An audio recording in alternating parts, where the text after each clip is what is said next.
I call this meeting to order. Welcome to meeting 130 of the House of Commons Standing Committee on Government Operations and Estimates, or as the PBO calls it, the mighty OGGO. Welcome back, Mr. Giroux, Ms. Griswold, and Mr. Matei. Wonderful to have you back. We'll open with a 5-minute opening statement. Just a reminder, everyone, please keep your headpieces away from your microphones at all times. The floor is yours, Mr. Giroux. Good morning, Mr. Chair and members of the committee. Thank you for the invitation to appear before you today. We are pleased to be here to discuss our report on the Supplementary Estimates A 2024-25, which was published on May 30th, 2024. With me today, I have our lead analyst on the report, Jill Griswold, and Chris Metier, Senior Advisor in my office. The government's Supplementary Estimates A for 2024-25 outline an additional $12.7 billion in budgetary authorities. Voted authorities, which require approval by Parliament, total $11.2 billion.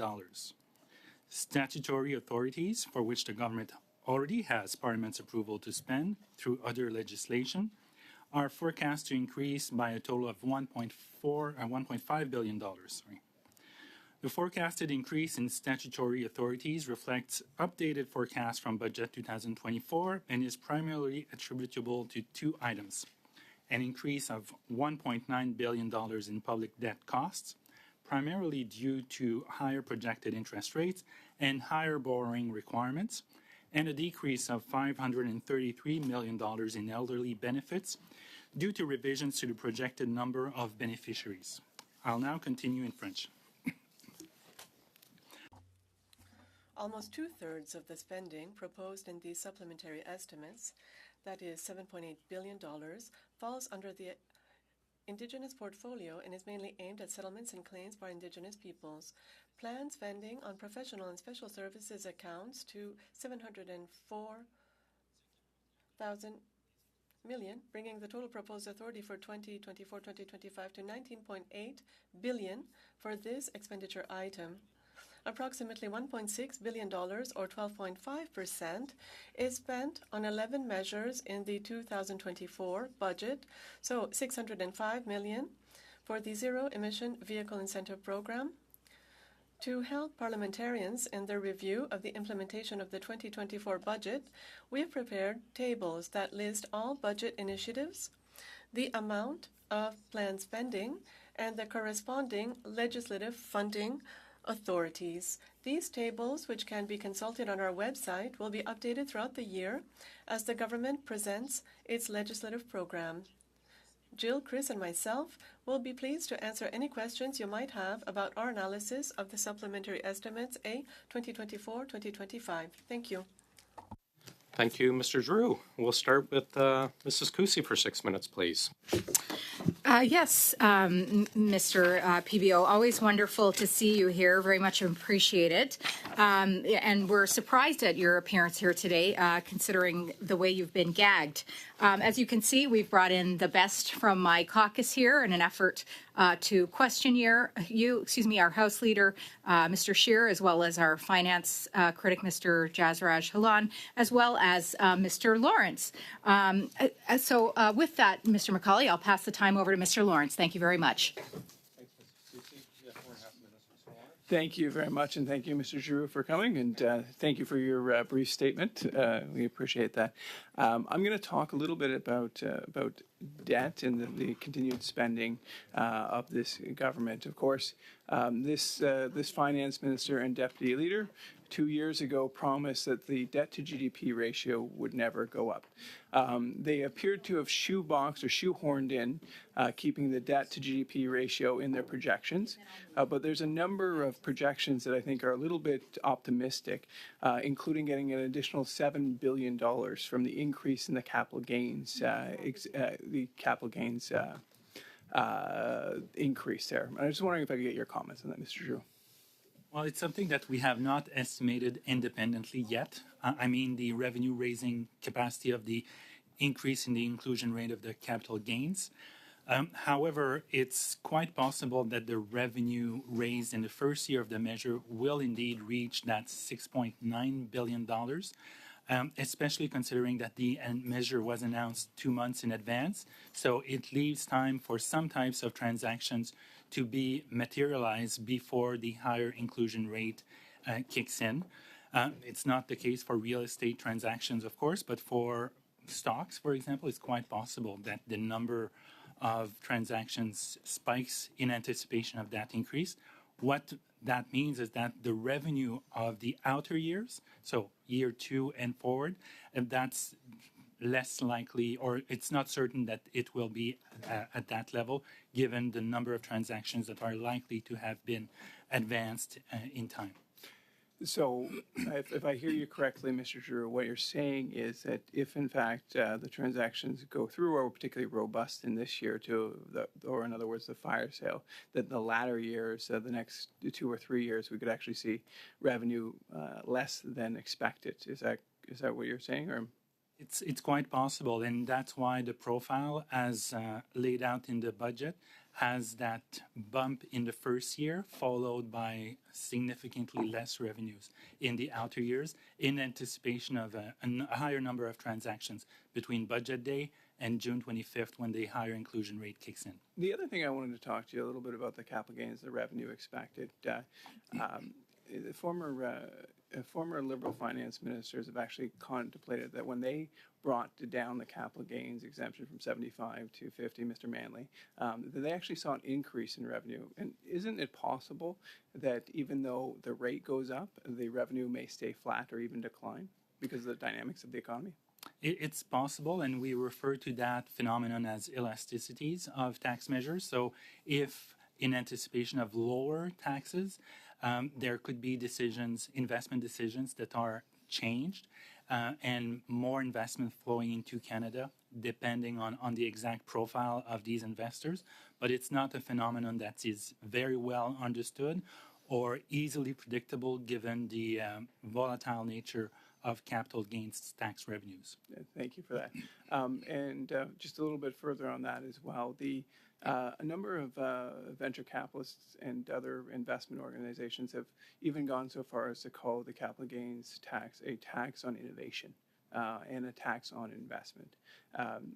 Could you see, and I know it's the scope of it might be difficult to predict, but is it reasonable to think that it might have a dampening impact on investment in Canada by increasing the inclusion rate of the capital gains exemption?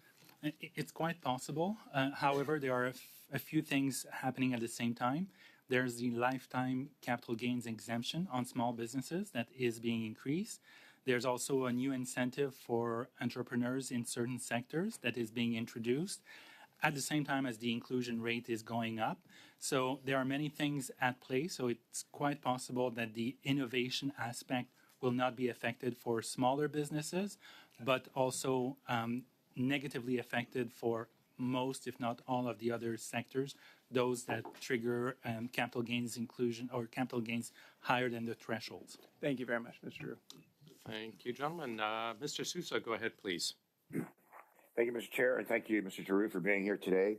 I noticed that some of my colleagues have questioned you about having a gag order, and that's how you were introduced by the opposition. And as you know, you're an independent member of the House. You are there as a trusted independent officer to direct all of us and provide information where necessary. And Mr. Giroux, are you being gagged by the government of Canada?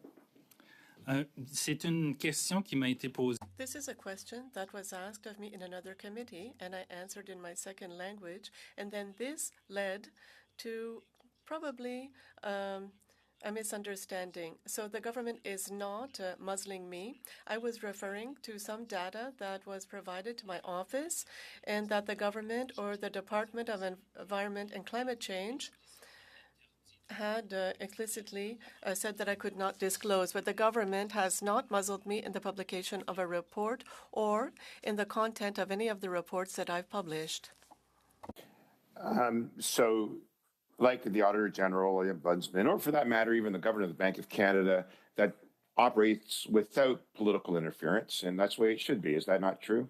Like when you mentioned that you have a report, Why is it that, what exactly are you getting at? What's so secret about this report? Which report are you referring to, sir? One in Well, particular? you referred to a report that you referenced in regards to the outcomes. I'm not sure what you're getting at. OK, donc ce que j'ai dit, c'est So what I said is that the government has not muzzled me in the content or in the publication of any of my reports. And so what I said is that the government did provide some data to my office that was useful in the writing up of a report, or that will be in the future, and I was told not to disclose the data used for the report. What I was saying is that the government did not stop me from publishing a report, did not either suggest that I not publish a report, and I was not dictated any conclusion of any of my reports. So you're not being gagged, you're not being restricted. You have the privileges as a primary public officer to do what is necessary in regards to what's taken place. So I just want to reinforce that, if I may, and in respect to the benefit to Ontarians, or Canadians, I should say, especially those that qualify for the rebate. You've stated in the past that 8 out of 10 are better off. Is that correct? that's still, to the best of my knowledge, it is still true that the majority of individuals or households, rather, in Ontario will be better off, including when we include the cost of the carbon rebate and the cost, what they receive in terms of carbon rebate, and minus the carbon, the fuel charge that they pay directly or indirectly. Yes. Thank you. Mr. Chair, do I still have time? You've got 2.5 minutes. Perfect. Mr. Giroux, in regards to the capital gains tax, effectively, a husband and wife may own some assets, secondary properties, stocks, and they get up to $500,000 in gains, of which 50% is tax-free. At that marginal tax rate, what would that be for that individual or those two individuals? Well, one would have to look at their province of residence, but if they have a capital gains of that magnitude, it depends if they have other income, for example, investment income. Let's assume they make $500,000, $250,000 each on that capital gain. What would their effective tax rate be? Well, on average? Well, if you're asking the marginal tax rate on somebody who is higher income at the federal and provincial level, it would be 53%, but on capital gains, it would be 66% of that if they already benefited from the $250,000 exemption each. Now, you missed my point. They're making only, the husband and wife are making $500,000. They're each making $250,000. It's not 66%. Is it not 50% taxable? Well, at that rate? It would be half of 53% if their only income is capital gains. It depends on each person's situation. Absolutely, but on average, that's about a marginal tax rate of around 25%, correct? Yeah. Roughly and speaking, now, yes. anything above the $500,000 per family, their effective marginal tax rate would be what, around 32% now? Anything above that, is that correct? Roughly speaking, on capital gains, that is. Right. And what is it in the United States? What are they proposing to do? Do you know? I don't know off the top of my head, no. I'm not super familiar with the intricacies of the U.S. tax system. So we're being advised that they may be raising their marginal tax rate up to 44% on capital gains, which is well above what Canada is proposing here and still allowing us to be competitive. But we do know that there's some lifetime exemption, as you mentioned earlier, about $1.25 million, and about $6 million or so for other institutions and innovations. So what is, in essence, what was in essence the 75% inclusion rate? When was that lowered? Do you recall? I think it was in the late 1990s or early 2000s, but I don't have the schedule in front of me. Right. I think the Conservative government had it at its 75% inclusion rate, and there was Liberals that reduced it to 50%. That's that's our time, Mr. Sousa. Thanks very much. Mr. Savard Tremblay, welcome back. The floor is yours for 6 minutes. Bonjour, merci. Hello, and thank you for welcoming me in this committee. I hope that I will be as competent as my colleague that I'm replacing. Mr. Giroux, there's a case that made the headlines in La Presse, even last Saturday, and it seems to me to be a case that deals with a lack of auditing as to where money is being sent. Isabelle Haché published an article, and it explains that it can seem to be a good news story. 40% of Indigenous businesses in the registry have increased value in 2022, over 600 million, but that there's been no audit on the true nature, the true Indigenous nature of the people who are working or being awarded contracts. Since the beginning of the procurement process, or we already had a report, a warning against a lack of audit in this work being done. Arrive-Can, we saw that there's different type of strategies so that small businesses can obtain contracts that should have been for Indigenous entrepreneurs, and over 50 institutions have raised their hand and said, hey, this strategy is encouraging the use of third-party businesses. So I'm not going to disguise myself, such as one who is in Saturday's article. He doesn't have the status. I do. I have my status card. Each time I have to deal with the department, and it has to do with my Indigenous status, I have to prove it. I have to demonstrate that clearly. So how is it that a bureaucratic huge institution is all of a sudden closing its eyes and is not checking the status? Well, this is something that we did not consider. We don't do any ex-post audits such as the Auditor General does. This would probably be a question to ask to the Auditor General better than myself. But what we oftentimes see with federal programs, such as for our fiscal program, this rests on honor and the goodwill of people with reviews, sometimes targeted, sometimes not random, and we can suppose here that the audits are infrequent and rare in order to attest to the eligibility of people to this program. Yes, I understand, but when we say, and I understand that this is not your job to do the audit post ex-post, as you're saying, after the sums have been spent. But since the beginning, there were, what happens in the beginning is your bailiwick. So have we seen any changes or any guidelines from Ottawa? I know that your task is after the fact, but when we talk about 50 financial institutions that are Indigenous that raise their hands, and have we seen any changes afterwards? Well, we have not been made aware of any changes as to the administration or the management of these programs or these procurement programs. Do I have any time left? Oh, I still have time. Okay. We're just in the middle. Great. So I'm not going to stop there. So are there any other similar cases where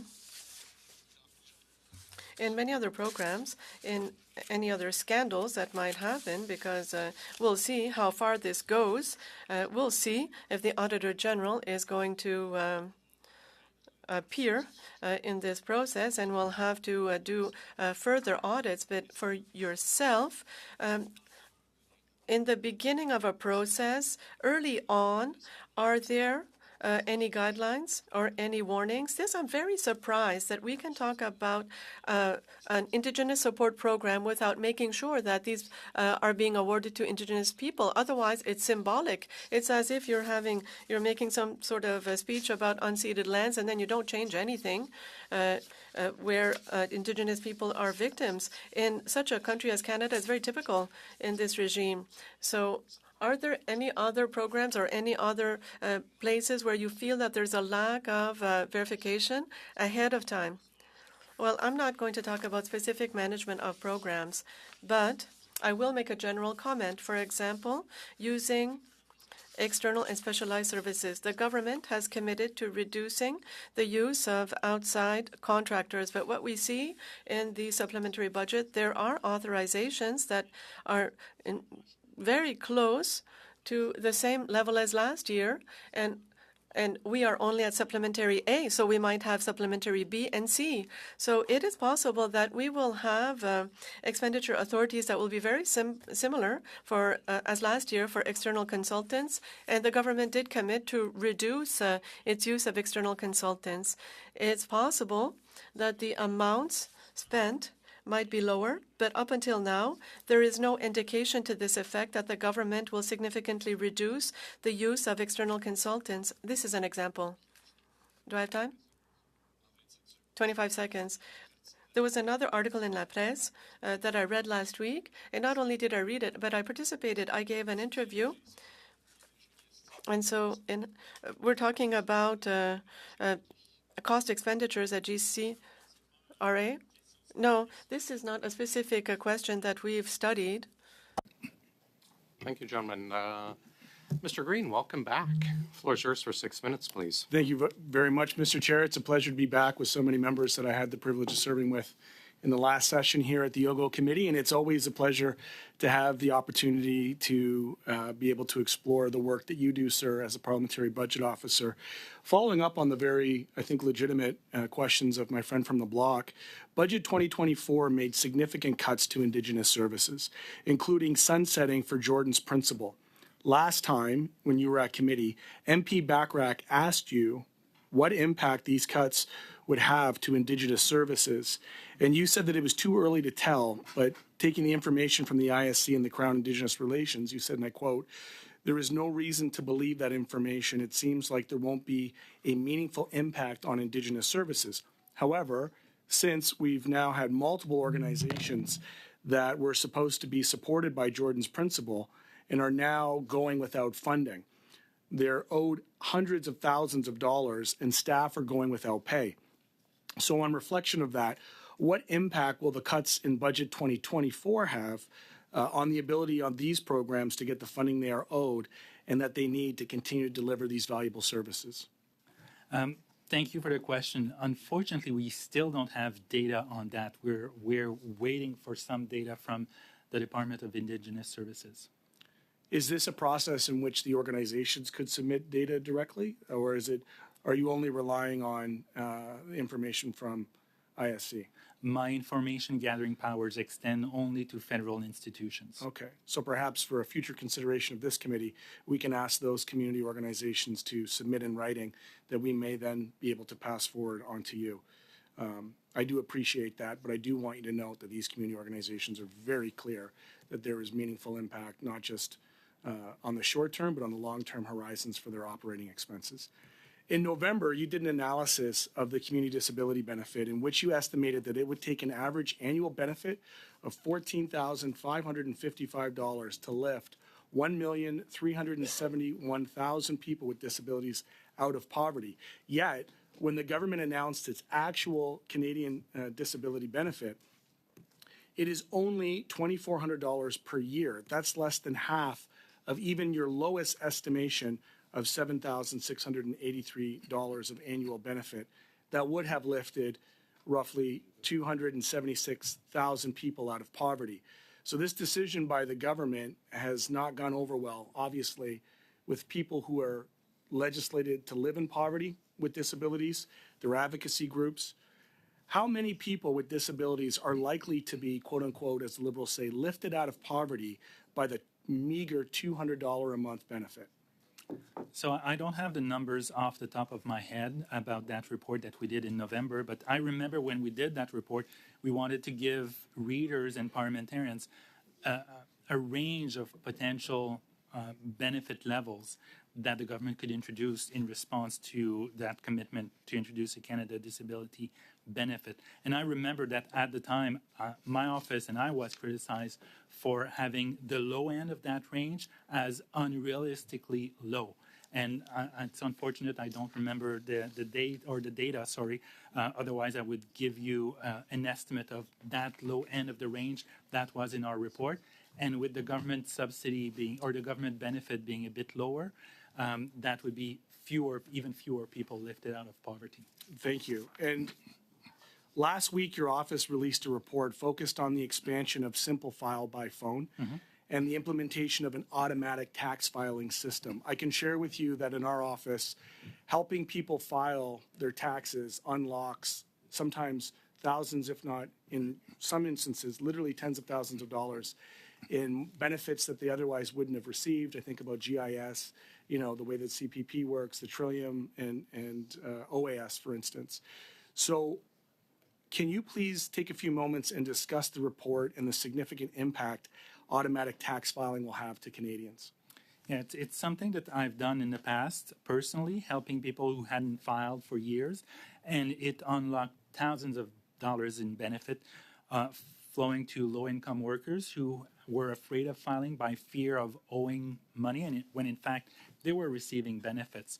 So that's why it was an interesting report to do for my office, and we estimate that by expanding the auto-file my return by phone or electronically, there would be potentially $1.8 billion of benefits flowing to people who don't get benefits, who are fully entitled to these benefits, but don't file due to the complexity of the tax system, or they're just afraid of touching whatever relates to taxes by fear of owing money as opposed to not knowing that they would receive benefits. I can recall as a city councillor the number roughly of $30 million a year that went unclaimed in rightful entitlements just in the city of Hamilton across all levels of government.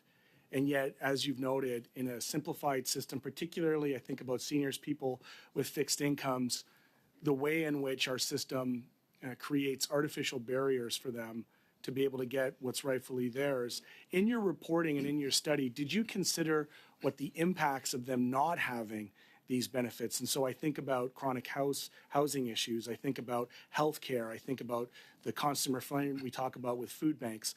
What was the cost of them not getting this, or put it another way, like how would this make a meaningful difference for them? So I'm sorry to interrupt, but didn't leave time for an answer, but We'll perhaps come your back next to it. round. You can put We're that going one to start our second round. Before we do, I understand we might have bells in a half hour at that time. If it does, I'll ask UC so we can continue up into the vote time. Mr. Scheer, go ahead for 5 minutes, please. Thanks very much. I thought just to correct the record from the misinformation that the Liberal MP started off his round with, I would just read for the record the letter that you received from Environment Canada on May 14th that said, the data the department is providing contains unpublished information. As such, I request you to ensure that this information is used for your office's internal purposes only and is not published or further distributed. Liberals also had many, many days where they could have published it themselves, and it was only until the opposition put a production order on notice in the House of Commons that they ended up publishing it themselves. So first question I have, is this normal? Do you often receive requests from government departments not to release or publish information that they provide to you? It happens, especially when it's confidential data related to third-party information, for example, commercially sensitive data or national security issues. So it happens when we dealt with the EV subsidies for plants for batteries for electric vehicles, or national defense issues. But when it is purely an internal analysis and internal data, that's not that frequent. It's not that frequent. Okay, so the Liberals have kind of ranked this right up there with national security, keeping the costs hidden from Canadians on the cost of the carbon tax. Have you had a chance to look at what the Environment Department has published on the website? Chris? Thank you for the question. Yes, we've reviewed the files that were provided. I believe it was on June 13th, and they are the same files. There are some additional files that were unrelated that were also provided, but they were the files we received back in May. Okay, so they have put everything on that you saw originally when this letter was written to you. Yes, that is correct. Okay, so just wanted to talk a little bit. First of all, I believe the total hit to the economy, thanks to the carbon tax, is $25 billion by, is it 2030? Mm-hmm. Okay, yeah. But that's not adjusted for inflation, is it? Go ahead. Yes, that is the impact on real GDP. So it's been adjusted for inflation. Okay, so that 25 would include the inflation. Okay. Um, can you talk a little bit about what that would mean per household? Like, have you like $25 billion on the global economy? What on a per household basis? What does that work out to? We haven't prepared estimates related to the per household impact.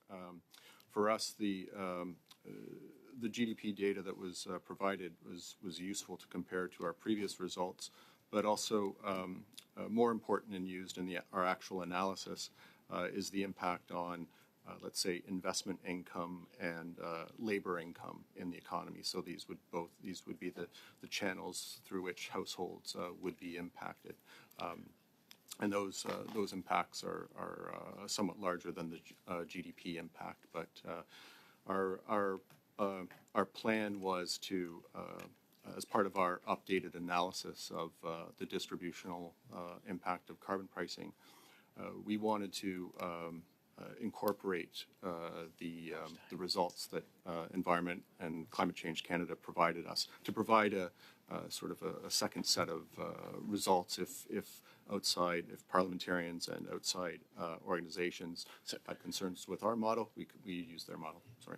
So sorry, I only just got told I only have about a minute left. So just very quickly, do you still stand by your conclusion that the majority of Canadians are worse off with the carbon tax when you factor in all those economic costs, lost wages, lost investment opportunities, those types of impacts? As a result of the fuel charge and the carbon pricing regime at large. So it's including the output-based pricing system. Okay. Well, one more quick question. Sometimes the Liberals criticize your reports because they say you haven't factored in the cost of climate change. But my understanding is that is because with or without the carbon tax, Canada will experience consequences from climate change. Is that correct? In other words, that the carbon tax doesn't magically wave away the impacts that Canada. It doesn't create a bubble around Canada at all. So can you just confirm that under both scenarios, with or without a carbon tax, the cost of climate change would still be felt by Canadians? I'm not a climate scientist, but based on the scientific consensus, it needs concerted global action for climate change to stop getting worse. So Canada acting alone is not sufficient. So yes, that's as much of a confirmation as they can give. So even with the carbon tax, Canadians will continue to pay the cost of climate change? Unless everybody else reduces their emissions significantly. Thank you very much. Mr. Baines, please. Thank you, Mr. Chair, and thank you, sir, for coming once again to committee.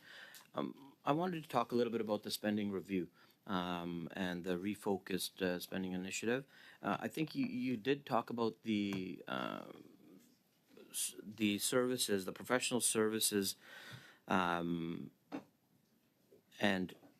you talked a little. You described that there's still some in the upcoming budget. You still saw that there are still services that are going to be procured or materialize, and that may or may not change what the outcome is. Can you maybe talk a little bit about that? Just clarify that, and then I have a follow-up question.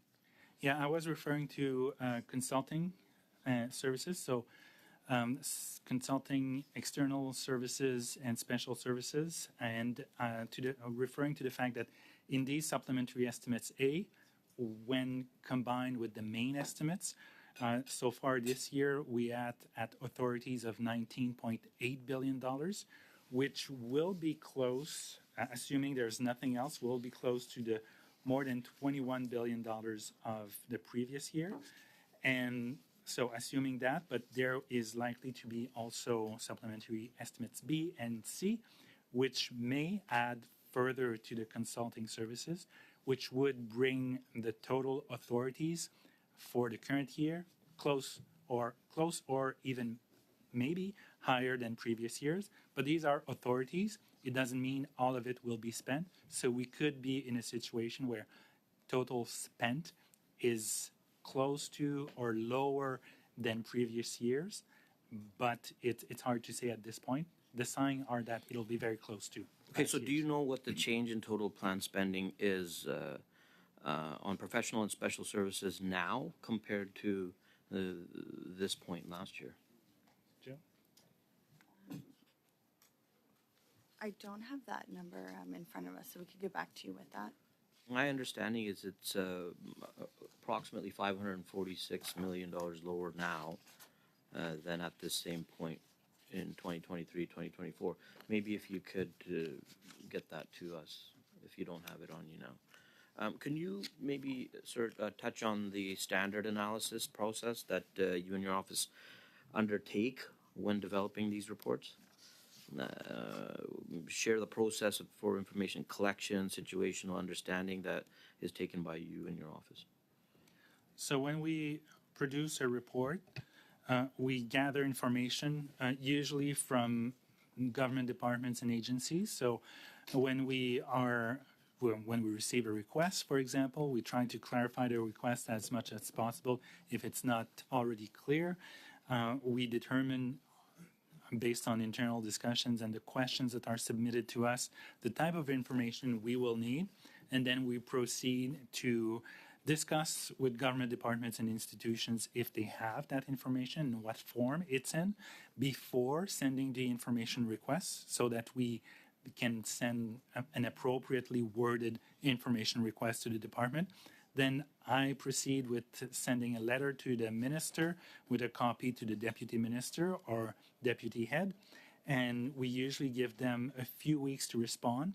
Once we get that information, we analyze it to ensure that it is usable, and from there on, we proceed with the analysis and the drafting of the report. And that process changes depending on the tasks that are undertaken. Like how much do you need to say pivot, or how agile is the team to adapt to the direction of developing these reports? It's a very small team, 30 analysts and supervisors, so it has to be able to pivot quickly, and it is very agile. So the decision-making process is relatively flat and streamlined, given the small number of individuals.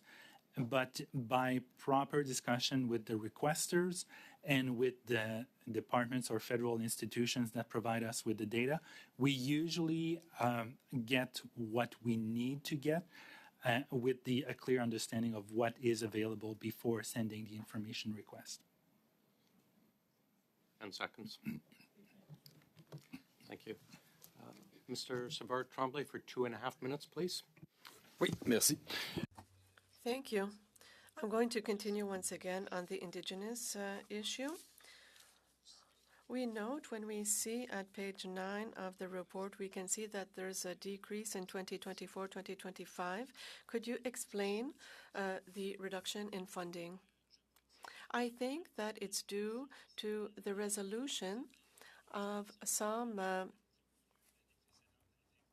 demands that were made, or some agreements that were made for Indigenous children that were placed in families, and they did not receive the service that they had a right to. So there was increase in order to resolve these claims, to settle these, and these are not recurrent expenses.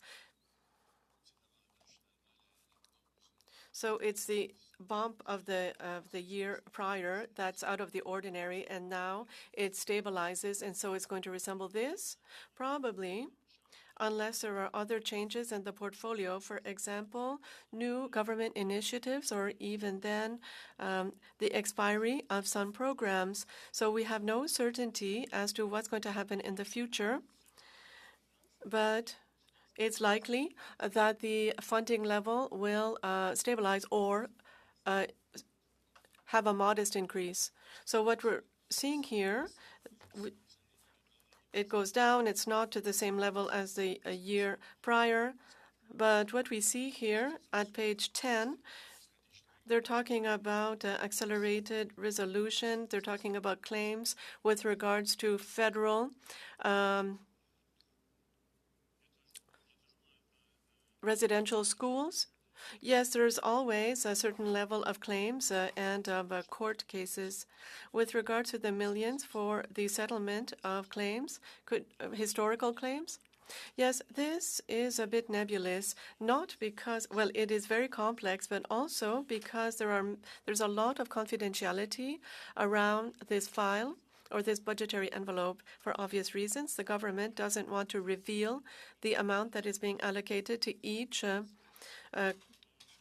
claim to weaken its negotiating position. So we have an overall amount for claims and also for the court challenges, but we don't have the detail for each of these requests or these claims that are being made. First questions I had the privilege of asking at Public Accounts when I was newly elected was on the amount in which the government owes in settlements. I can wait. We good? Okay. The amount that the government owes. Would you mind if I had a? Okay. One of the first questions I had the ability to ask was the amount between which the government owes in settlements versus what they've actually paid out in treaty settlements. Is that a number that you're aware of? I'm not aware of that number because it would require tracking over a number of years, if not decades, on the liabilities on the one hand and the amounts that have been settled.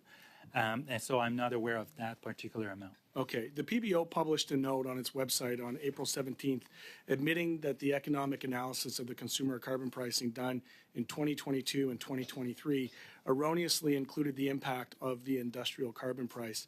How was this mistake made? Not once, but twice. C'est une question qui a été This is a question that has been asked several times, and I think that Chris might be able to bring some clarification to this. What I'd like to say before Chris answers is that we did share our results with several people. We always have. Time is limited. Thank you. Chris? Thank you for the question. So the error was made back in late 2021. And the modeling that we use, a computable general equilibrium model, essentially combined, because there's one carbon price in the carbon pricing system, and that carbon price affects both the fuel charge and the output-based pricing system. So that price was set to zero in our counterfactual, but it was hitting both parts of the system. We had thought that it was only that one part, the fuel charge, but it was both parts. So that was the error. But in our April 17th notice, we still believe that it doesn't invalidate our analysis. Okay, I would say that at this committee and in Parliament generally, we deal with a lot of counterfactual points. And so I would ask you, do you think that your office did enough to ensure the public was made aware of the misinformation?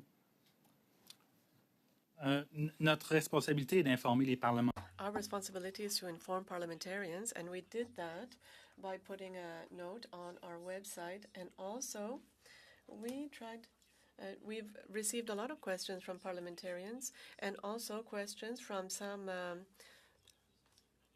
ministers' cabinets. So we had the impression that many people who were interested in the climate issue had noticed our note on the website.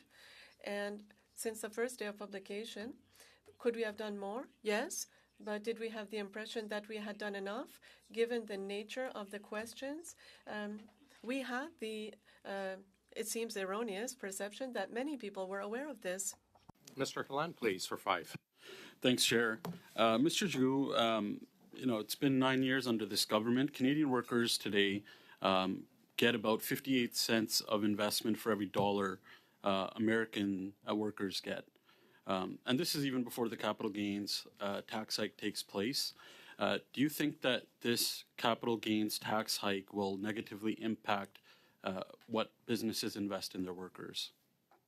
It's quite possible, given that the inclusion rate will increase for corporations, but it's also introduced at the same time as the lifetime capital gains exemption is increasing for small business owners, and at the same time that there is a new exemption for certain types of entrepreneurs.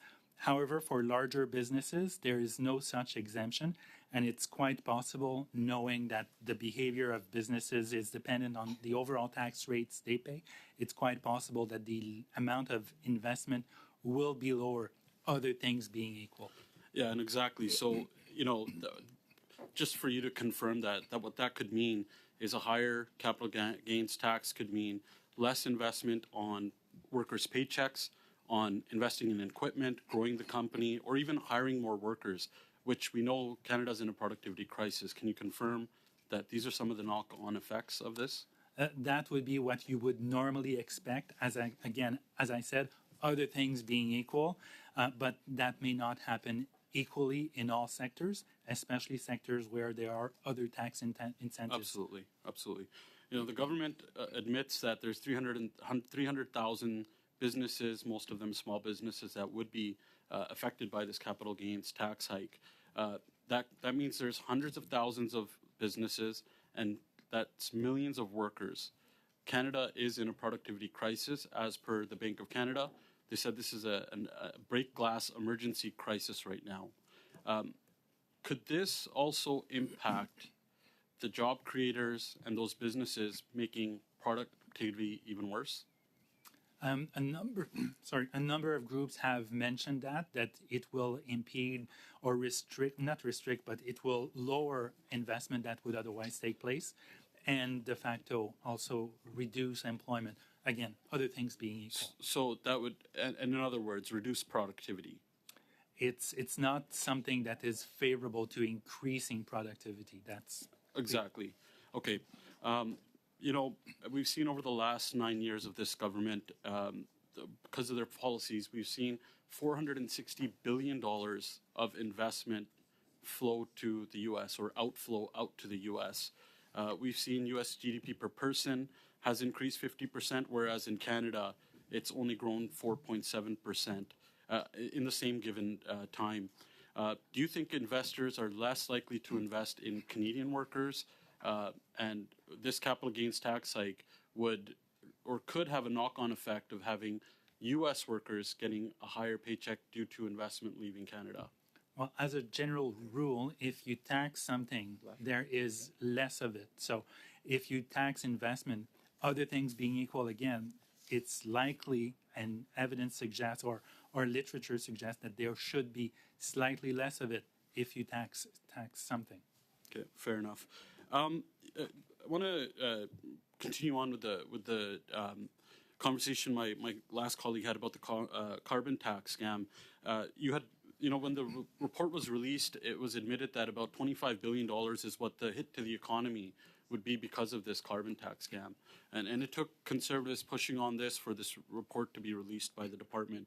Have you done an analysis, or is there an estimate on what impact this would put on Canadian, on government revenues at all? In our March 2022 and 2023 reports, we provided estimates of the potential budgetary impact related to carbon pricing. And essentially, Does that include this $25 billion hit to the economy? It would include our estimate of the impact on real GDP. So our estimate at that time, I don't have the dollar figure, but it was 1.3% in terms of the reduction in real GDP. That's compared to the 0.9% reduction. And what does that mean? Does that mean it's because businesses would invest less in their own businesses and workers would have less? It's essentially, that reflects the economic impact of the distortionary tax of related, or the distortion created from carbon pricing. So. Okay. Households having to shift. I just have one quick last question. I just wanted to confirm one more time that given even this report, given all the information we have today, including whatever error, which I think was corrected by you rightfully, Mr. Giroux, that at the end of the day, that a majority of households will be worse off when you factor in the economic and fiscal impacts of the carbon tax scam. We know it's true if you factor the fuel charge and the output-based pricing system. We are in the process of updating it updating our analysis to isolate the impact of the fuel But charge. that conclusion will not change, in your opinion. Thank you, gentlemen. Mr. Kuzmirchuk? Thank you, Mr. Chair, and thank you, Mr. Giroux. You have the price on pollution, which is what Canadians and businesses pay, and then you have the Canada Carbon Rebate, which is what Canadians get back in their bank accounts on a regular basis, 4 times a year. And my Conservative colleague, Mr. Lawrence, once asked you, is there more money coming into Canadians' pockets or leaving their pockets? And you answered, you responded, most families are better off. We estimate around 80% are better off. Do you still believe that? I still believe that, and the government has also been quoting that number, and I assume it's based on their independent estimate when taking into account the amount of fuel charge paid directly and indirectly, minus the rebate provided to them. How many households are better off in your estimation? I don't have the number by heart, Out but of 5 households, how many are better off? I would say about 4. Again, we don't, it's across provinces and different income If you can just quintiles. tell me how many households are better off out of 5. Yeah, about. It's hard to have a definitive number Yep. because it varies across jurisdiction. But roughly speaking, we've been saying 8 out of 10 or 4 out of 5, but it's in the ballpark. 8 out of 10 families are better off with the carbon rebate. 4 out of 5 households are better off. That correct? And that's our understanding as well as that of the government. Okay. So under that analysis, if Mr. Pierre Poilievre eliminates the Canada carbon rebate, how many households will be worse off in my community, let's say in Windsor, Essex, based on that analysis? Well, it depends what policy action is precisely being Let's say taken. the carbon rebate is eliminated, which is what the Conservatives and Mr. Poilievre want to do. How many families in my community, based on your analysis, will be worse off? I don't know exactly the profile of people in your community, so we've done. We've The average, quoted the numbers. median household income is $70,000, $75,000 in my community. Based on that information, how many would be worse off if the carbon rebate is eliminated? That would depend on the exact profile of people in your community. I'm sure it does, but on average. On average, you could reverse engineering the numbers we have been saying. Okay, and what would that be, sir? Ça pourrait être autour de 8. It could be around 8 out of 10, but it depends on the specific profile. Would be worse off. Knowing that 4 out of 5 are better under this system, how many would be worse off if the system was eliminated? If the rebate was eliminated? C'est une question hypothétique à laquelle It's a hypothetical question, and it will be hazardous to answer without having the specific profile of people in your community. I know it's not the answer you want to hear. If families are better off Yeah. with the system, with the carbon rebate, if that was eliminated, how many would be worse off? Ça Based dépend on- si on élimine It depends if you eliminate the fuel charge or the fuel charge and the tarification system for large emitters. So it depends. If we think that 8 out of 10 are better off on average in terms of a budget, we can do the opposite calculation and see that the opposite will apply. ça pourrait logiquement Logically, it could be 8 out of 10, the same thing, but it would depend on the specific profile of people in your riding. Be worse off. ça pourrait être un scénario qui This scenario could apply in your riding if their consumption profile is the same as that of the average of the rest of the country. Sir, you've been here in front of this committee now about 20 times since I've been on here. I always welcome your testimony and your insights. I feel we're always better off when you come here. You always carry yourself with the highest integrity, with pride, and I know that your reputation is very, very important to you, and your word carries a lot of weight. My Conservative colleagues are trying to transform the parliamentary budget officer into the political budgetary office. This is dangerous. And I wanted to ask you, they say that you've been gagged. Sir, have you been gagged by this government? J'ai répondu un peu plus tôt à sa I answered this question earlier, and so I can repeat this. It's my pleasure to do that. So what we suggested And what the officials at Environment and Climate Change suggested is to not publish data that was provided because that data was confidential. But in no case has the government or any representative of the government have they stopped me from publishing a report or have they dictated conclusions of a report. So my office was not muzzled in that sense, not at all. So just to confirm, you were not gagged, is that correct? Non, j'ai pas été. No, I was not gagged. And so this is a conclusion that is correct. Thank you. Mr. Lawrence, please. Thank you very much. And I must admit, I'm a little exhausted, as I would assume you're so even more, Mr. Drew, about litigating the carbon tax. So, like, I'm not here to play games. I'm just gonna say this like it is. So, if you just take the fiscal impact, it's 8 out of 10 Canadians are better, and they can quote me and they can put that on there. But the reality is, the truth of that is that once you include the economic impact, 6 out of 10 Canadians are worse off. Is that not correct, Mr. Drew? When we include the economic impact of the fuel charge and the output-based pricing system, it's true that the majority of households are worse off, and we are in the process of updating our analysis to try to isolate the fuel charge, the impact of the fuel charge itself. Yeah. So when economic and fiscal impacts are combined, as you said, the majority of Canadians are worse off. That's correct. Thank you.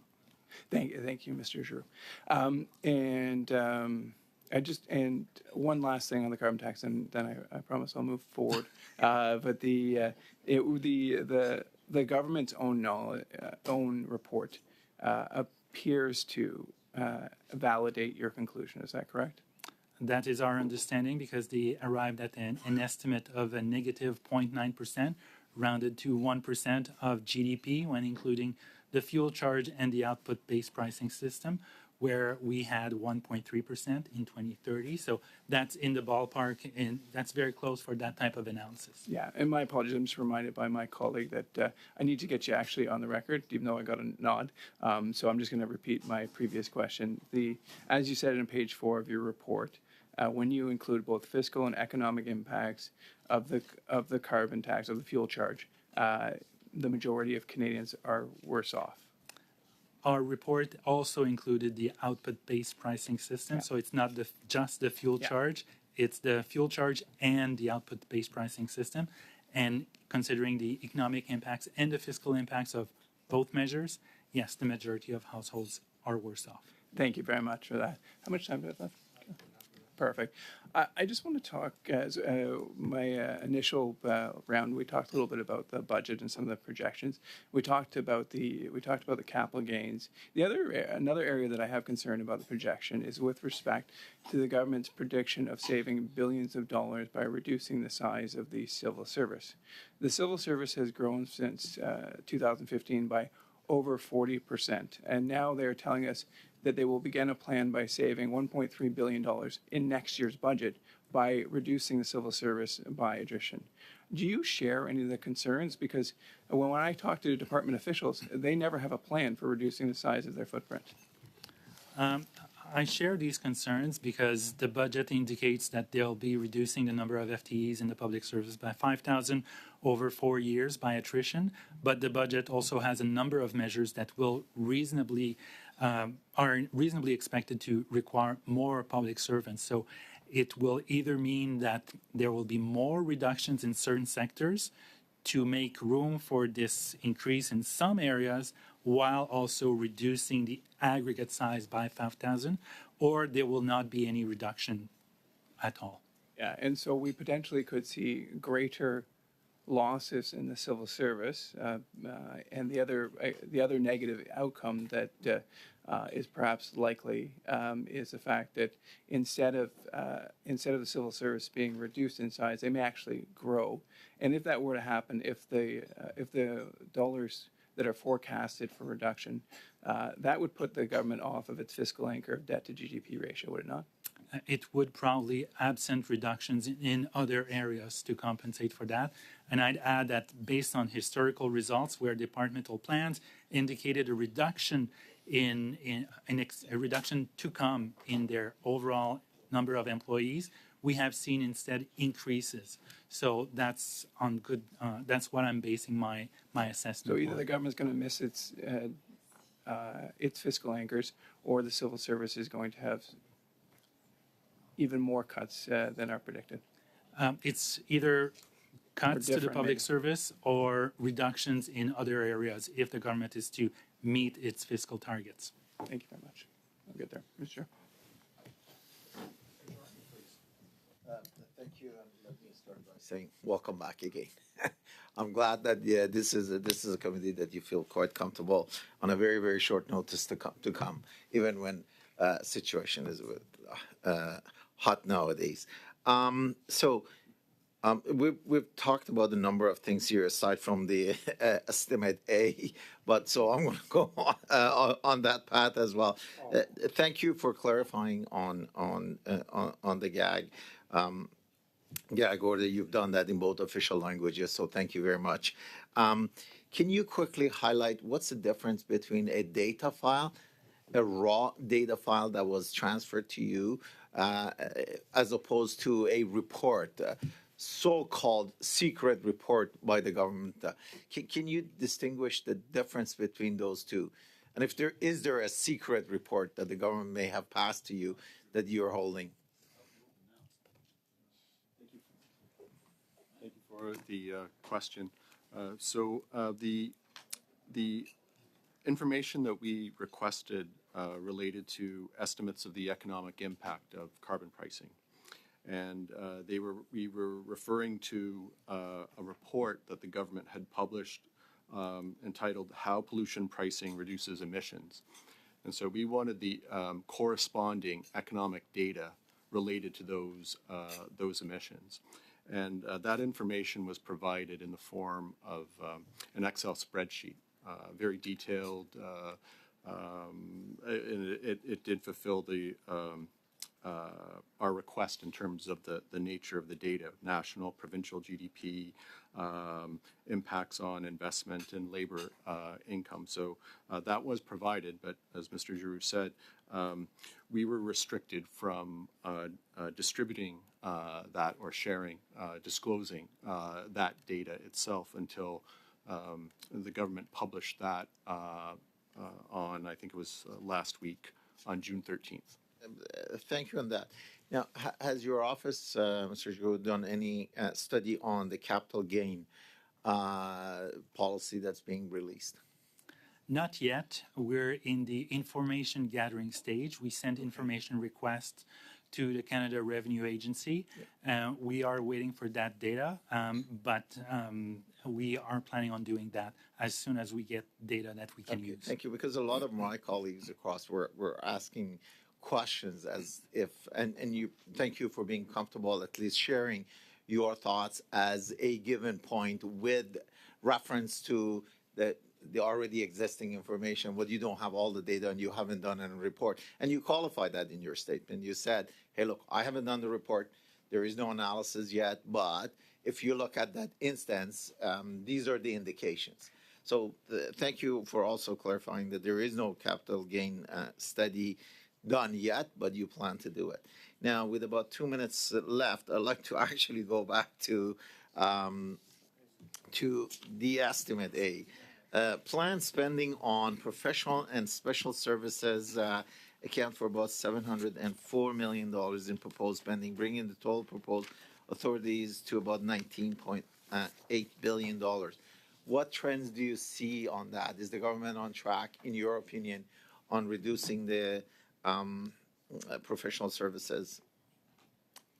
It's a bit early to be definitive about that, but based on current year-to-date trend, I would say the authorities suggest that it'll be difficult, or it's still possible to reduce spending on professional and special services, but the authorities to date suggest that departments will have authorities to spend close to or even above what was spent in 22-23. We don't have the final numbers for 23-24 yet, but the authorities are $1.8 billion lower than they were in 23-24. So, and there's still supplementary estimates B and C. So we could be very close to last year's authorities. Yeah. 30 seconds I got. These supplementary estimates are seeking over $1.6 billion across 11 initiatives, compared to the $7.2 billion across 17 different initiatives last year. What's the difference? Thank you, Chair. Go ahead, quickly. Yes, so for the budget measures, that's the amount that we're at for implementation and supplementary estimates A. We don't have much more information to share other than it might just be a bit of a slower pace of implementation. As we've noted before, with a later budget this year, it could have explained maybe why we're seeing less coming through supplementary estimates A this year compared to last year. Okay, thank you, Mr. Chair. Thank you. Mr. Sabard Tremblay for 2.5 minutes, please. Oui, merci. Alors, premier. Thank you. First question. So we see on page 8 on the budget for vehicle registration, we see the percentages. We see that the percentage for 2023 was 10.8%. And we know that in 2030, we don't want to have any fuel consuming vehicles, any new gas-powered vehicles. So what's going to happen afterwards? Given that the mandate will be constraining for importers and builders, we think that it's through regulation. We expect to reach the targets that are set out by the government to reach zero new fuel-consuming vehicles in 2030. This was on a voluntary basis that we're expecting that we will reach 20% in 2026, I believe, and 40%, and then eventually 100%. In terms of expenditures, do we have an idea? The expenditures, well, we haven't done any forecasts for the expenditures with a mandate limiting the manufacturers to importing or offering these vehicles. There might not be a need to have funding or subsidies, so it's going to depend. There might not be a need for subsidies. On page 12, we can see that the PBO has not received a breakdown according to expenses for all organizations. My question might seem naive, but at the same time, it's quite broad. How do you work then? We wait for the data to then do the analysis. Well, how are you going to have access to this soon? Are we going to have access to more detail as well? So are you talking about professional and specialized services? Yes. Okay. So we are working on a macro basis. We see what's included in the main estimates, the supplementary estimates. This gives us the authorities on overall. If we want a further breakdown, we can add it during the year and hope to receive the more detailed data. Très rapide. Bon, oui. So very quickly, well, given that these are questions that are quite lengthy, I'm going to thank you. Thank you. Thanks. Mr. Green, for your final intervention, 2.5, please. Thank you, Mr. Chair. I actually just have a concluding question, so feel free to take your time in answering it in your best abilities. And I do want to go back to the original analysis on the carbon rebate. When you did your original analysis, you claimed that while most families would receive more from rebates than they paid into carbon pricing, those benefits would be erased once the impact on job growth and incomes was factored in. You did not, however, factor in the impacts of climate change if the tax is not implemented. Why did you choose to analyze the potential impacts on job growth, but not the potential impacts on climate change, especially given that the Canadian Climate Institute estimates that by 2030, the changing climate and extreme weather events could cost the Canadian economy $35 billion? Thank you for the question. When we first undertook this analysis, we were bringing together two streams of our work. One was done on estimating the economic impact of carbon pricing. We had several reports over 28 through 2021. And at the same time, we were also undertaking distributional analysis of carbon pricing that didn't include the economic impacts. And so one stream was showing that there would be a negative impact on the economy, jobs and employment. And the other stream was showing that the majority of households would receive more financially than they would pay. And so we had several questions from parliamentarians and the media. How do you reconcile these two streams of analysis? And so that was the original motivation for bringing them together in our March 22 report.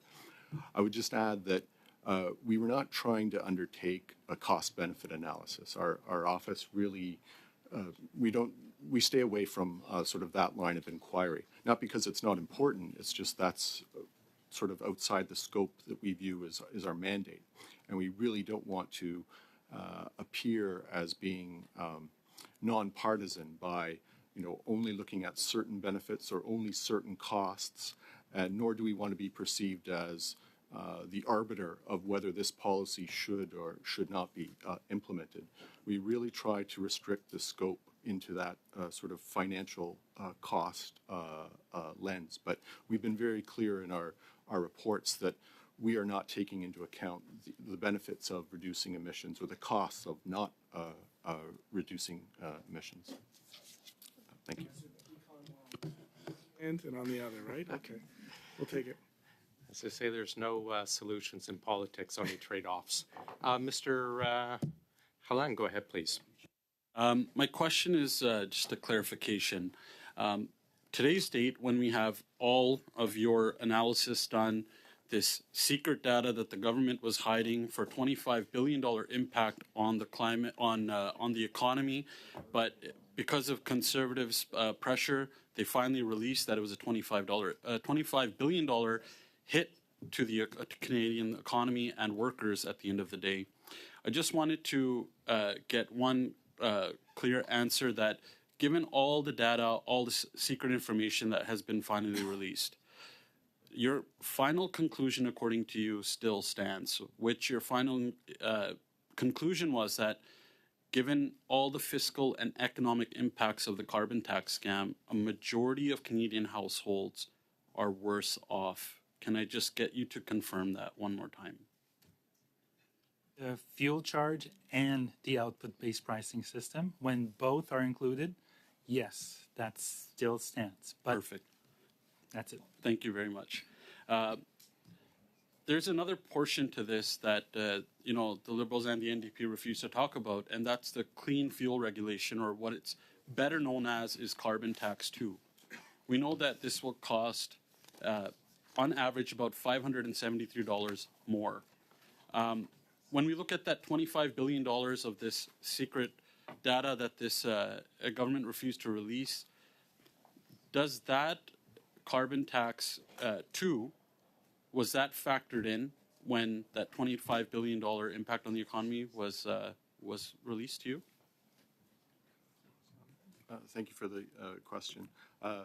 The analysis or the estimates that we received from Environment and Climate Change Canada reflected only the impact of carbon pricing in Canada and did not include the economic impact of the clean fuel regulations. Okay, so in those, just following up on that, does that mean that it would only make things more expensive for Canadians on top of your analysis? We prepared a report in March, in 2023, I think it was May 2023, using the estimates that that Environment and Climate Change Canada had provided us in terms of the economic impact of the clean fuel regulations. Just a clear answer, because I have a limited amount of time. Carbon tax 2 or clean fuel standard will only make it more expensive, correct? According to the estimates that we received, they indicated a negative economic impact and a negative impact on households' income. Okay, so it make Canadians poorer. And there is no rebate on this carbon tax 2, correct? Yes, that is correct. So what we can conclude is that when you factor in carbon tax scam 1 and 2, the overall analysis is that a majority of households in Canada will be worse off, correct? Unfortunately, we haven't prepared that analysis. We've only looked at the separate impacts of carbon pricing and the clean fuel regulations. Fair We enough, haven't but combined if the those. conclusion for carbon tax 1 is a majority of Canadians will be worse off, does that not mean that if there's a negative impact with carbon tax 2, that it would lean towards a negative impact overall? Would that be correct? It's likely correct. However, the precise And this applies impact, to every province, correct? Carbon tax 2 without a rebate, the clean including fuel Quebec regulations, and yes, BC? that's correct. That's correct? Yeah. Okay. I believe that there can be some interactions with the provincial regulatory standards as well, so it may not be. But the overall fully- impact would be negative. Can I just get a clear answer on that? Sorry, I don't recall. I believe in our report we showed what the Mr. Giroux, you said yes. I just wanted to confirm that overall. It's very likely yes. It's very likely yes. Thank you very much. How much time do I have left? 40 seconds. Going back to the capital gains tax hike, one would concur once you talk to Canadians and businesses, especially small businesses, we hear a lot about how this is punishing success. Like I'll give an example of a immigrant who came here, worked their way up to, went from driving a truck, making a paycheck, to eventually buying a truck of his own and creating, success for himself, for his kids and their kids and their kids. In their words, this is punishing their success. Is that accurate for a small business like his, where if he wanted to give his business to the kids or sell it off for their kids' future, he would get less in return? Very brief answer, please. Well, it depends on whether it's above or below the capital gains lifetime capital gains exemption, or the inclusion rate of 50% for the first $250,000. So one would have to look at the specific of that situation. Just a last quick question. I'm afraid Are we there don't any have other time, Mr. knock-on Halan. effects? Sorry, Thank you. we're past our time already. Mr. Kuzmierczuk? Thank you, Mr. Chair. I wanted to get back to the supplementary estimates, which is the reason that you're here, Mr. Giroux. And in my hometown, we proudly build the Chrysler Pacifica plug-in hybrid, which qualifies for the federal rebate of up to $5,000. There was some excellent news in the budget, this budget, in terms of that particular rebate and extending it. Can you talk a little bit about that? And also the impact that we're seeing in terms of the adoption rates for electric vehicles in Canada. So yes, there was some additional money in the budget for supplementing the program. I think it is $605 million in these supplementary estimates to make the subsidies for zero emission vehicles available to more people to meet demand, essentially. And that's a result of the fact that we have seen new zero emission vehicle registrations go from less than 20,000 in 2017 and reach almost 185,000 last year, which is expected to be even higher this year as a result of more widespread adoption of zero emission vehicles in Canada. And I read your report where you stated that it's increased from 1% of auto sales to 10%. That is fantastic news to hear. Would you say that federal rebate, $5,000, that applies to the Chrysler Pacifica, do you believe that has had an impact in helping to boost sales? I think one can safely assume that it had a very positive impact, considering that price is also one factor, an important factor in deciding which vehicle to buy or not. Okay, great. Thank you very much, and I will now yield the floor to my colleague, Mr. Pawlowski. You're the money guys. How much do Canadians spend yearly as a result of natural disasters, droughts, floods, hurricanes, fires? I know a lot of numbers, but not the specific number related to natural disasters. Can I say that it's multiple billions of dollars every year? I think you can safely assume that for sure. Yeah. Do you agree that most climate change experts agree that those numbers are likely to increase in the future and the effects of climate change could be devastating on our economy? I'm not a climate scientist, so what climate scientists say, I am in no position to dispute. So yes, I would agree with that. Okay, is carbon pricing, and again, you're economists, is carbon pricing considered to be one of the most, if not the most efficient ways of decreasing greenhouse gas emissions? There's a widespread consensus among economists to that effect, and I agree with that. And do you agree that the cost of that when you came up with your estimates as to the cost of carbon taxes, you did not include the price of climate change and the price that would incur as a result of failing to act on climate change? That's also correct. And you did not also include the benefits which occur because of the green transition, which could mean lots of jobs for ridings, because of exploration for critical minerals, for making electric batteries, electric cars. That too was not included. As Chris Mathieu mentioned in response to a question from one of your colleagues, it's not included because we typically don't do cost-benefit analysis for the reasons he outlined. So you're right, it was not included. Charles, if there's any more time. Yeah, I do. I'm Mr. Giroux. In international trade agreements, we have carbon pricing built in. Did you take that into consideration in your analysis that Canada would ultimately be at stake to also build in their carbon price? You're probably referring. You were talking about the global issue, the global impact that you talked about earlier.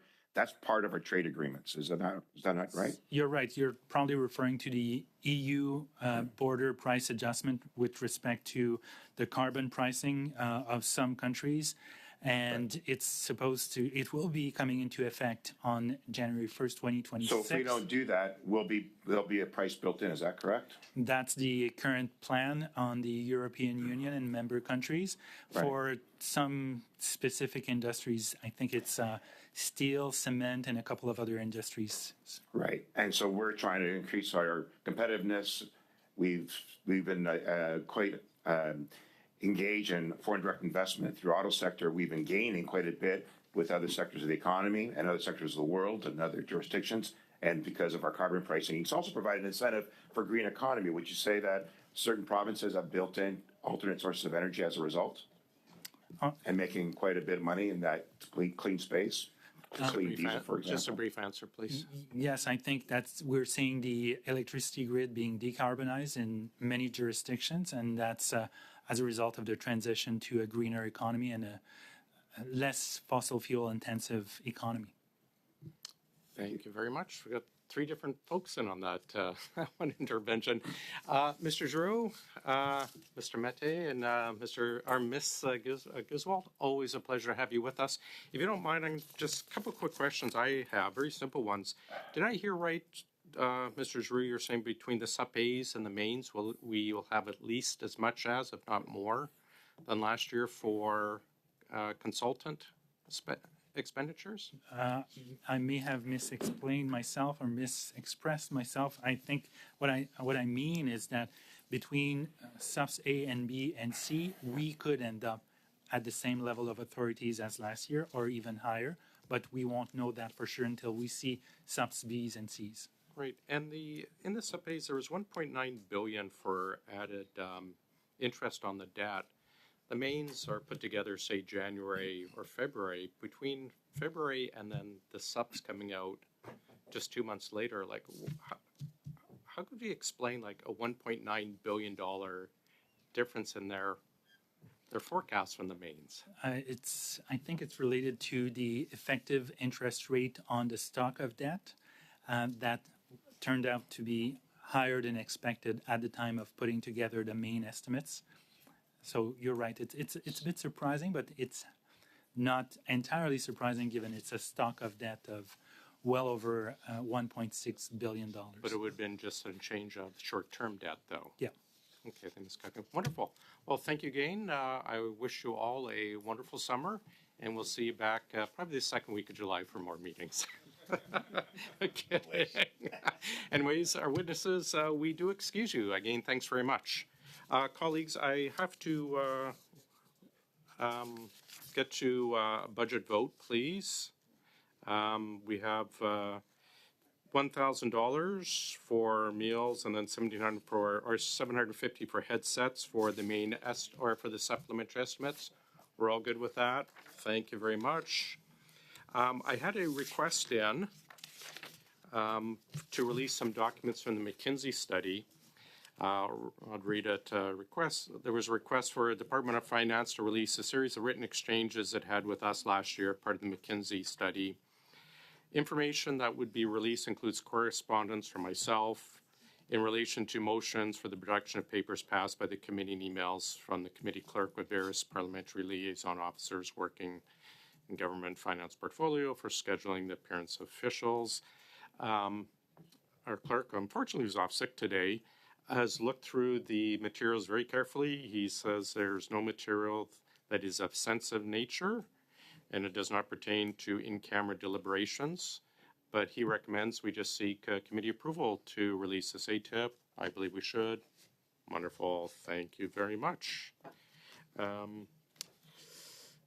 One last thing. On the Canada Post study, unfortunately, Mr. Backrack's not with us. We had originally X amount of hours put aside for the motion. We're not going to release that or reach that. But Mr. Backrack has requested we have a meeting Tuesday or Wednesday with our last witnesses to do that, and then turn it over to the analysts to prepare the report over the summer. So I'm just seeking everyone's approval for Mr. Backrack's proposal that we eliminate, I think it's 3 hours of the study. Wonderful. And just sorry, can you run that by me again? The original motion, I think, was 8 hours of study, and we're only going to reach, I think, 5 hours. We'll have 6 hours, I think 5 with the last. Post, right. Okay. So we'll hit the 5th hour. Mr. Backrack, it's his study. He says he's fine with that because we've used up all the witnesses who have agreed. Okay, fair enough. Wonderful. Thank you. Yes, sir. But I just have one last. Well, we're going to switch over to. Give me 2 secs. I think that's everything I needed to do. So we'll do, Wednesday's 1 hour, the final hour with Canada Post. Then we have Minister Anand on the SUPAs. Assume we're still sitting Wednesday. You know something we don't know? No, I know nothing that anyone knows. That's I'm pretty sure that's clear. You know, document. Chair, can I just raise a point of order on something? Yeah, I was just going to get to the Indigenous, but go ahead. Oh yeah, well I was just going to say I think we have a deadline on that of June 20th that we had given ourselves. So. Yeah, that's what okay. I'm just going to get to that now. On the notice paper, if you recall our motion from April 10th, it was for requests for documents from all the departments for the Indigenous procurement and secondary and contracting out, and then the last line. Make a necessary to conduct a longitudinal study of the matter in committee or subcommittee as long as the decision is made before Thursday, June 20th. So I'm hoping time allocation has started in C69. We'll see bells in about 10 minutes, but hopefully we can just continue through. But we can put to bed this motion on this issue. I'll go to Mr. Genuous. Speak about how we'll move forward with the study from April 10th. If you wish, I'll have the clerk send out a copy of the motion. If you don't mind. It's from April 10th. Yeah. Right. Okay, sorry. Go ahead and speak as it's going out. You're distributing the motion that we adopted. That's right. Yeah. I was just going to suggest that the language of the motion, just reviewing it, envisions that the subcommittee would meet at times when the House is not meeting. I suggest we make an exception to that, at least to allow us to have the organizing meeting take place before the end of this week, and that way we can get started on it without. We can decide how we want to proceed at that point, but rather than having an organizing committee meeting take place in the summer, I think it would maybe make more sense to just authorize that to happen this week while we're all here anyways, and I don't think there'll be that much happening towards the end of the week anyways. I'll just say from my perspective, having looked at the at the documents and the lack of documents, there is a real need for us to dig into this. We received virtually no information around subcontractors. There have been some more stories that came out, a piece in La Presse at the end of last week, more concerns about essentially how it looks like some folks are gaming the system. And benefits that are supposed to be flowing to Indigenous communities are rather being taken up by a small number of Ottawa-based actors under circumstances that certainly, to put it charitably, merit further investigation. So I guess my proposal is just that we do that initial organizing meeting, let's say Thursday or Friday, which I think we would have to agree to since it's a notwithstanding of the existing motion. Yeah. I think this, Mr. Savard-Tremblay, this covers some of the things you're asking Mr. Giroux about the Indigenous contracting.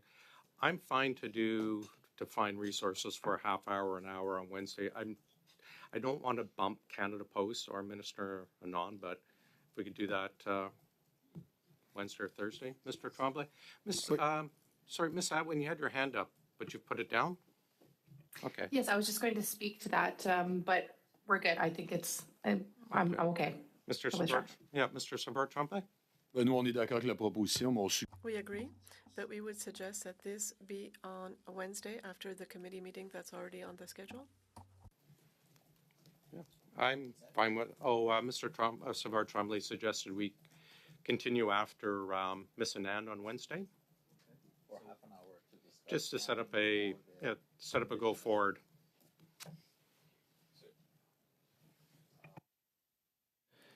Sorry, Mr. Generous suggested just a standalone meeting to set this up and get going on it.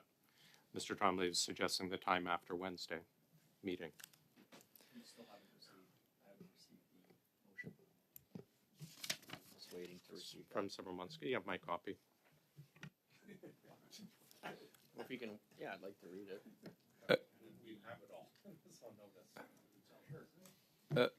Okay, Chair. So just to clarify, then you're talking about that. So your suggestion was to do a standalone meeting later this week. I think that would be fine. I can find time. Mr. Savard-Tremblay suggested that standalone be after the Wednesday meeting when we're here, anyways. Okay. I mean, I don't know if it's we because it's a subcommittee, right? Yes. But it would be, you're saying after Wednesday, and I'm okay with that. Yeah, it'd probably be easier to find resources. The subcommittee probably be easier to probably find the resources to continue on. Yeah, why don't we suspend for just 5 minutes? You guys can read the motion. Yeah, can we get? I have another copy there. Yeah, that's fine. I don't think it's as much as about the motion as it's about the plan forward. So if you give us about I'll give you a 5 couple of minutes. minutes. Okay, thank you. If the bells start, I'll interrupt the suspension just so we get UC to continue. Give UC now, can't we? Just to make it simpler for you? Okay.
everyone. Can I just have quick UC to continue to say 5 minutes before the vote? Yes. Wonderful. Anyways, we're back in. If you've had a chance to read, the idea is to the next Wednesday just happens to be, the idea is to, because we'll have the resources anyways, to continue. We'll end with Minister Anand, and then basically the subcommittee will start up to decide how they move forward on this. And that's what I'm looking for agreement right now. So basically, OGGO will end, adjourn, and then the subcommittee will start up. The idea of doing it on Wednesday again is we'll have the resources, a lot easier to extend for half hour, and that subcommittee will then determine how to move forward, picking a chair for the subcommittee. Hopefully it's not me, don't vote for me, and move forward from there. Yeah. Something. Ronald Reagan says the office seeks the man, and hopefully this office will. Woman chair or yes, woman. yes. Yeah, Mr. Schwarger? Yeah, so it's a subcommittee, which is okay. Now, what is the, if I want to look at the output, what is the anticipated output? And I don't care about the format, who says that. What is the output of the half an hour that this subcommittee is going to meet? Is it that whether we're going to do a study or what is the output? I think the output is the subcommittee decides how to go forward, when it will decide to meet, while choosing chair, when it will decide to meet, and go forward. So go ahead. I was going to say, we have to make the decision if the study will go forward first. That is what we're doing right now, is to determine that, yes, we will create a subcommittee, and the subcommittee will go forward, and the suggestion is doing it Wednesday. This discussion is that we'll we have agreed that we are moving forward. Let's do the subcommittee to put the plan. I don't think we're there yet. Okay. Mr. Green, and then. Yeah, I understood it to be a subcommittee planning opportunity. And I got to find out from the regular member kind of where they're at in terms of the direction of this. But I think having a planning meeting to discuss the scope of the work for the committee moving forward is one thing. But doing that to decide the future of a vote, like a substantive motion, is another. Yes. Yeah, so just my comment would be we have the motion that was adopted, and I think the only decision that we're talking about making is to have that meeting take place on Wednesday.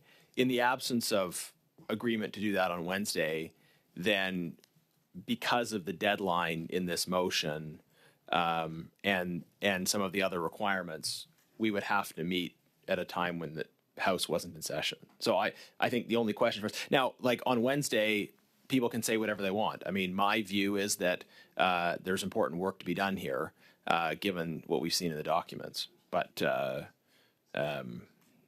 like, I think the question we're just asking is Wednesday, if there's agreement, or because of some of the other timelines in here, we're stuck showing up next week.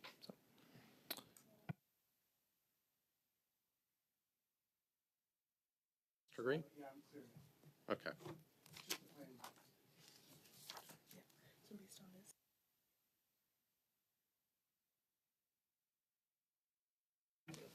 I'm sorry, who? Oh, Mr. Sousa, go ahead. Thank you, Chair. Just trying to clarify, are we agreeing to move forward with this motion, or what are we actually asking the subcommittee to do? The motion has been, motion has been adopted. Hold on just 2 seconds.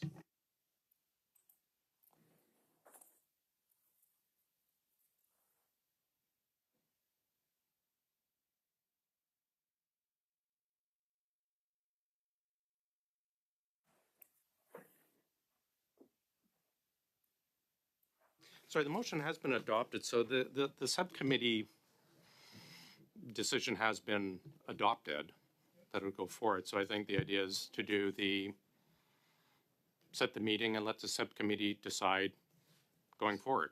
Mr. Chair? Sorry, I'm looking at the motion, Mr. Chair, and if you look at paragraph F, it says that so the committee members will conduct an analysis of the list So we haven't had a chance to conduct a full analysis of the list because the list is not complete. And then this is important, and decide whether it is necessary to conduct a longitudinal study of the matter in committee or subcommittee.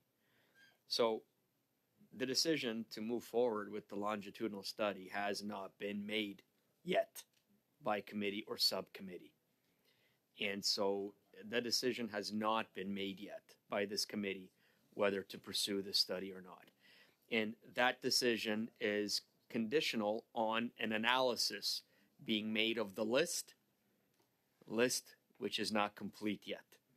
So what I would suggest is that we actually delay this matter until the list is completed, because that decision has not been made. So what I would recommend is that, go ahead, Majid. Well, actually, I'll. Yeah, sorry. I will, before we get to Majid, His hand was up first. Jim, when you read like the opening paragraph in A, it does set up that is setting up the subcommittee, and that has passed. But it has not made a decision whether to pursue this study. That's what I'm saying. I think it's the subcommittee will pursue that. But I am reading. We're speaking as if a decision has been made to pursue the study, and a decision has not been yet made to pursue the study because we have not yet reviewed the full list of contractors and subcontractors, which is currently unavailable. So we're missing a step here, Chair. Yeah, I will go to Mr. Genuis, but my interpretation when reading the motion is that the motion creates a subcommittee pursuant to standing orders, subcommittee, et cetera, be established. And that's what we voted to accept. In the subcommittee, it will be composed of 7 members, et cetera, et cetera. The subcommittee would be chaired, be chosen by the committee. What I'm saying, Mr. Oh, sorry, go ahead. Yeah, I understand what you're saying, but the subcommittee is established by this motion passing. But the decision has not been made to pursue the study. And that's why I look at the subcommittee to get together to hash out. And make that decision. Yeah. So, Mr. Genos?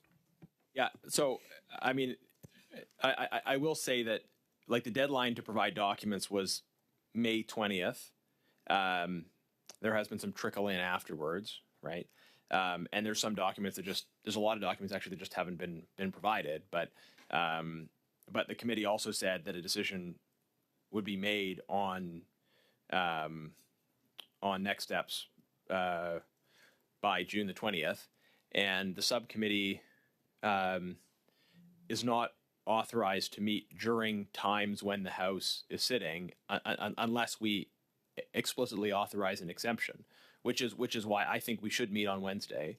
But to Mr. Kuzmierczuk's point, sure, like whatever he if he wants to propose at that meeting, or someone else wants to propose that the study not proceed, the subcommittee could take that position. I don't think it would necessarily be well received, but yeah, sure. I just the question, I guess, is that next step of so yeah.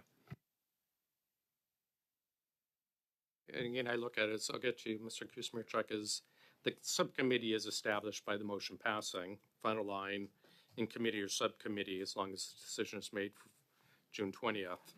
Yeah, in committee or subcommittee, I would believe that it should be the subcommittee should decide whether the subcommittee and the study should move forward.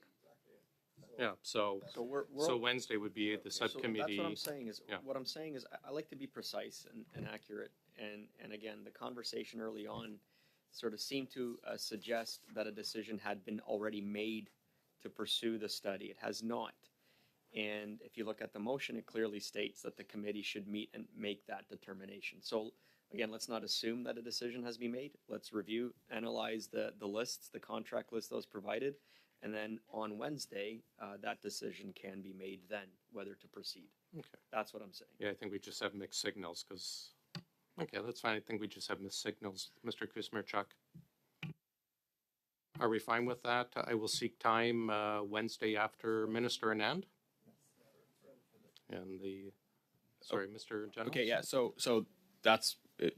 Subcommittee will discuss on Wednesday. Yeah, it will be the subcommittee. Yeah. So the members have to decide who their members will be on the subcommittee.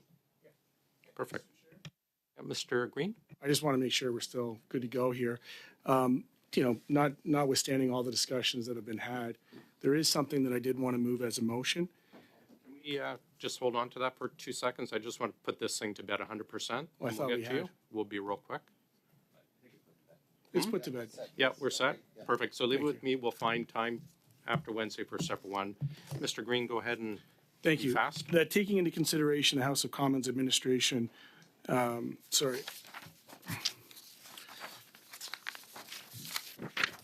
apologies. That's another time. That as per the usual practice of the House of Commons Standing Committee, the Standing Committee on Government Operations and Estimates shall not meet during Parliament's summer recess unless the requirements of an S-1064 of the standing orders are met. Mr. Generous? Thank you, Chair. Mr. Green is fully within his rights to move a motion without notice during committee business. I do want to just ask, though, if that motion can be distributed for ease and convenience dans les deux langues officielles. C'est très utile pour moi. In both official languages. That way, I can look at the English and the French version. Thank you very much, Mr. Green. Let me I wonder, Chair, if it would make sense to suspend for the vote and then come back to conclude or to continue in any event on Mr. Green's motion. That will give us both time to vote and time to have a look at it. I think we moved to UC on how we're to deal with the. We're going to continue 5 minutes out, so if you wish, we can continue debate on this. The 5 minutes out, which would be until when? Well, the vote's in 11 minutes, so we've got about 6 minutes. Literally, yeah. We will actually we'll be done here in 7 minutes. So we'll be Okay. finishing Do we want both to at have the like a same 2 time. minute suspension before? So we then. Well, why don't we just, if you wish to, why don't we continue? You want to suspend to discuss this? Do you want to suspend? I mean, I'm not keen on suspending and then coming back after the meeting. Okay. After the vote, because. All right. Well, order. I will just share some reflections on the concept then in the time Sorry, we I have a point of order, Mr. Okay. Lawrence. Just for clarity, Mr. Chair, I believe that when you give UC for the bells, you can withdraw it at any time there. So. Well, thanks. Go ahead, Mr. Jennings. Well, okay, sure. I would let me just start by proposing one amendment that I think that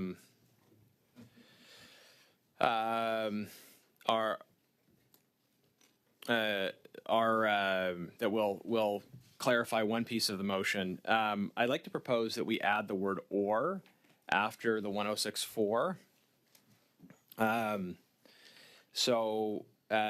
As revised, that would read, so this will be an amendment, I guess, Chair. So this would read that as per the usual practice of House of Commons standing committees, the Standing Committee on Government Operations and Estimates shall not meet during Parliament's summer recess unless the requirements of Standing Order 1064 or of the standing orders are met. There are various 1064 is one mechanism by which there could be the summoning of a summer meeting, but there are, I think, other standing orders or other provisions under which there could be special meetings called as well. So I think if we say, and I think S1064. The S clearly refers to standing order, so otherwise the motion would be redundant. It would be unless the requirements of Standing Order 1064 of the standing orders are met. Clearly, Standing Order 1064 is part of the standing orders. So it seems to me that having the "or" in there clarifies that if there are any standing orders that would provide for there being a summer meeting. I mean, and there are various situations that could occur. Of course, notionally, the House could even be recalled in the middle of the summer. There could be urgent legislation that is referred to this committee in the middle of the summer. And I do think. Let me just interrupt.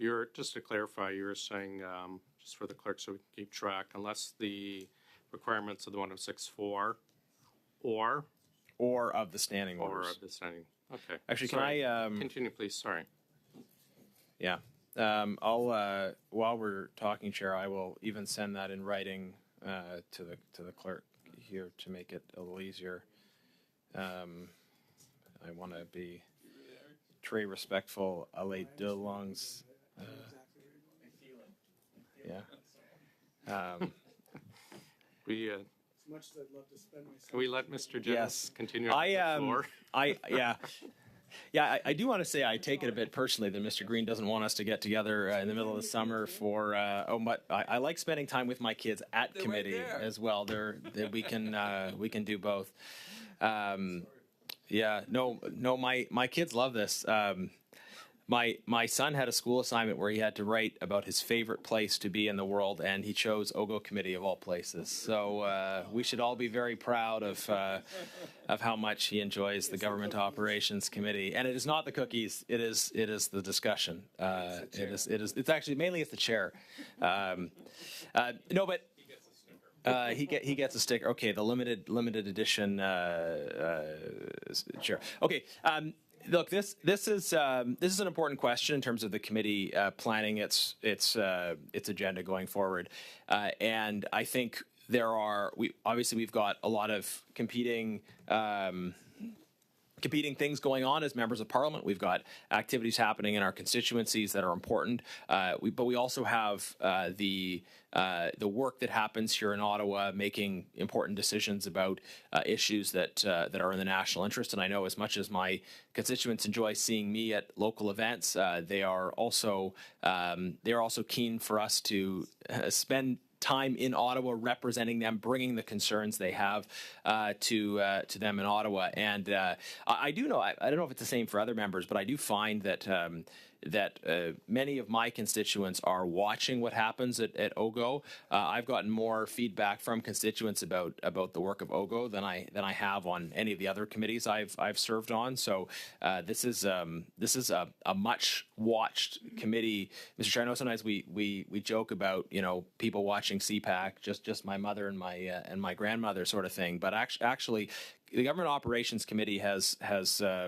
certainly garnered a lot of interest, and I do think because of the important issues we're dealing with, there may be instances where it is important for us to engage over the summer, but it should be in keeping with the standing orders. I apologize, but I can't. That is our 5 minutes left to vote. Okay, we're adjourned.